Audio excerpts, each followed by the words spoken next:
nutrition, cardiometabolic diseases. My name is Marianne Gelijnse. I'm a professor here in Wageningen at the Division of Human Nutrition and Health. And specifically in the domain of nutrition and cardiovascular diseases, but also other cardiometabolic diseases you will learn of today. So I'm happy to see you. Looking forward to this course together with you. It's always a challenge, a new course period, but every year I also am inspired a lot by students, especially also during the group work that we're going to do, and to learn from you as well, getting some fresh perspective on my field. So, Nea Kantpour, maybe you can introduce yourself. Sure. Hi, everybody. Welcome to our course this year. My name is Neha Kantpour. I'm an assistant professor in human nutrition and health. I work a lot with Mariana, and I'm going to be your course coordinator for this year. You will hear from me. You should have heard from me. You will see a lot of me.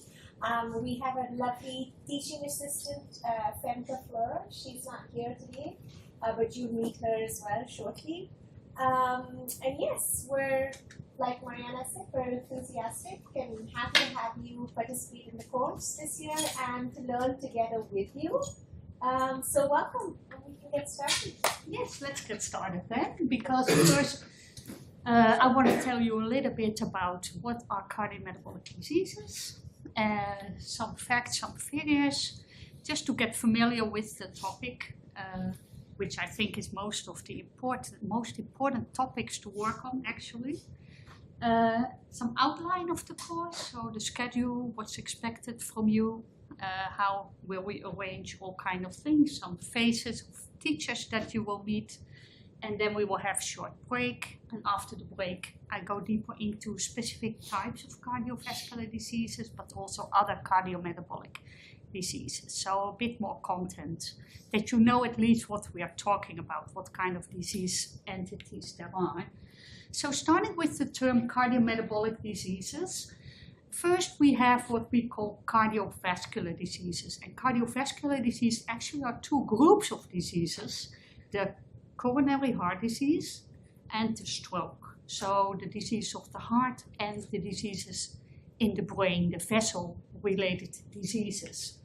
And then we have also type 2 diabetes. So this cluster, together with chronic kidney disease, in research we consider cardiometabolic diseases, and they show a lot of overlap. Often the blood vessels are affected by atherosclerosis, and there are also other types of pathophysiology that these diseases share. So these two together we call cardiovascular disease. So it's not only heart attacks, it's also ischemic diseases in the brain. There are many synonyms for coronary heart disease: coronary artery disease, ischemic heart disease, atherosclerotic heart disease, arteriosclerotic heart disease. It's a bit confusing. So when you read about this in the literature, you may think, well, is it the same or not? Well, actually, these are kind of synonyms, all related to the process of atherosclerosis. And as I said, they have a lot of pathophysiology in common. So in many of these diseases, we have to deal with the problem of obesity, the inflammation, the low-grade inflammation, fatty liver is often present, insulin resistance, high cholesterol, high blood pressure. You've probably all heard about these risk factors.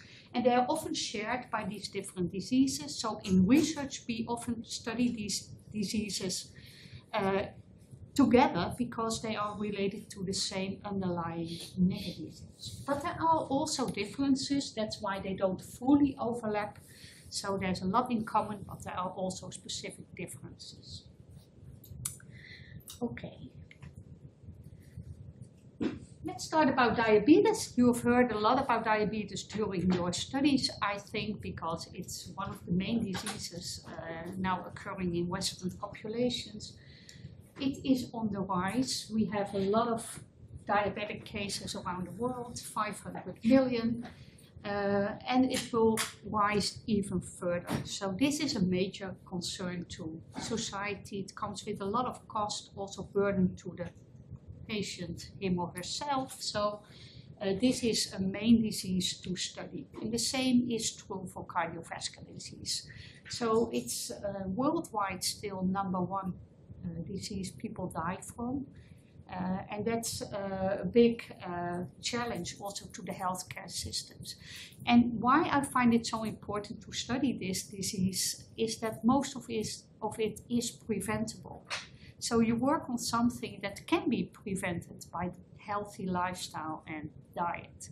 So I think it's a very important domain to work on as a scientist, because you can actually do something. They estimate that at least 80% of cardiovascular disease may be preventive if we were to live in a healthy environment. So that's a lot. Do you think, I said, it is the most important cause of death, cardiovascular diseases? Do you agree with that, or do you think there are also other causes? Or can I hear something about what you think is the main cause of death in society? Can you speculate maybe a little bit on other diseases, or just to hear? Yes? Maybe cancer? Cancers? Yes. Is there one specific cancer, or? Breast cancer or colorectal cancer? Yes, breast, colorectal cancers are very prevalent indeed. Other diseases that are highly prevalent in society? Cancer is a mixed bag. There are many different types of cancer. It's always important to specify which type of cancer you're talking about. And you are right. When you look at all death, this is in Europe. You can see cancers make up about 1/4 of death. But diseases of the circulatory system, including coronary heart disease and stroke, in Europe, it's over 1/3 of all the death. So that's a major endpoint as well. And you were well informed. Colorectal cancer is important, breast cancer, lung cancer. But there are also other diseases, respiratory diseases like COPD. And nowadays also dementias are more often a cause of death. Why do you think diabetes is so low? It's only 2%, and there are so many diabetic cases in society. Why is it only 2%?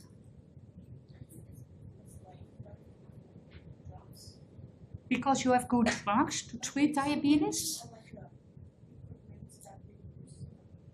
Yeah, that's a good point. So it's treated well, you say? Is there also another reason why the numbers for mortality are so low? Yes? Maybe it's undiagnosed. Underdiagnosed? Yeah. That's also a good one. Yes, that's true. And they don't die from diabetes per se. Maybe they die from other diseases that can be make worse from diabetes. Yeah, that's, I think, the most important reason, because people with diabetes often don't die from the diabetes itself. They die from the consequences, and these consequences are often cardiovascular disease and kidney disease, for example. So that's a good point. Okay, and we had some death from COVID. You can clearly see in the mortality figures that there was increased mortality during the COVID period. So that we can clearly see also. Okay. So here I have a graph of the cause-specific mortality figures in the Netherlands. I just take it as an example, but it's true for many other countries. And you can see that cancers in the Netherlands are the #1 cause of death. And so I just showed you for Europe, but for the Netherlands, it's mainly cancers, followed by cardiovascular diseases and neurological diseases, which include also dementias. Okay. What we see is that cancer, the cardiovascular mortality tends to decline over the decades. So there has been a much higher rate of mortality in the Netherlands, like here in the 1980s, this is cancer, you can forget about this, but for men and women, the cancer or the cardiovascular mortality went down a lot. And that's also true, for example, in the United Kingdom. So why do you think the mortality from cardiovascular diseases went down so much over the past decades? What are possible explanations for that? Do you have any idea? You know much more about the risk factors that cause cardiovascular disease or not? True. We know much more about the risk factor. I repeat the answers because some people may watch this online. But you said risk factors, there's much more knowledge about the risk factors, and that also means maybe more prevention of certain risk. Okay. Other suggestions? You have a lot more of like novel technologies. Novel technologies. Possible, for example, like burning from the inside of the heart. Yeah. Better treatments, medical interventions. Very good answer as well. Are there more suggestions? Well, I just found this overview and I think it's quite interesting because if you look at the history of the treatment of coronary heart disease, so the heart attacks, you can see, as you said, risk factors have been identified. There has been anti-smoking policy that did a lot to cardiovascular mortality. Surgery, like you said, and advanced drug treatment. So antihypertensive drugs, statins, these kind of drugs, they really change the mortality rate for cardiovascular disease.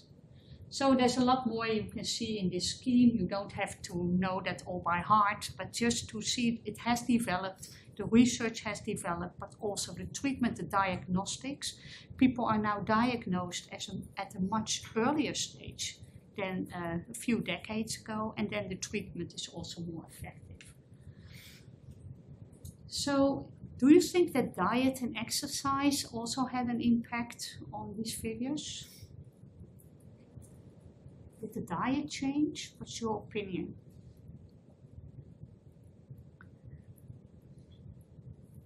Any ideas about that? Restriction of sodium control. Yes, could you speak up a little bit more loudly because it's a bit hard to hear you. Restriction of the sodium. Sodium, yeah, that's interesting. Well, to be honest, I worked on sodium for many, many years. I started with that in 1990. Then the average salt intake in the Netherlands was 9 grams a day, and it's still 9 grams a day. So I did a lot of work on that and it didn't help at all. So we still consume too much salt. So it's a good suggestion, but I think salt did not really go down. Maybe a little bit, but not that much. But what did change in our dietary pattern in the Netherlands is at least the saturated fat intake. That went down quite a lot. So when I was in my teenage years, we ate a lot of butter and solid fats. And that changed because I can still remember that my parents bought the first bottle of olive oil. And that was quite interesting because that generation thought olive oil was like you get diarrhea from olive oil. They thought. Because when people went on holidays to Italy or Spain, they came back with diarrhea, and that was because of the olive oil. That's what that generation thought. It's a weird oil, tastes weird. But now a lot of people consume unsaturated fatty acids, oils. So I saw that even change during my life. That some patterns changed. I think meat intake in the Netherlands went down also, and some other healthy dietary changes occurred. But also we have the obesity epidemic. So people started over-consuming on specific foods, mostly ultra-processed foods, but also more food in general. So that's a bit of a worry because this was the good trend. Exercise, I don't know. I think people start exercising a little less. So But the obesity and diabetes, they go up. So what will happen in the future? That's a good one. Will it go up again? We see a slight upward trend in the last few years. So it's interesting to see how that will develop. We're talking about mortality figures. Do you think that's a good measure for disease burden? So it's easy to get these figures from the Statistics Netherlands office, for example, or registrations, but is mortality a good measure for the disease burden in a population? What do you think?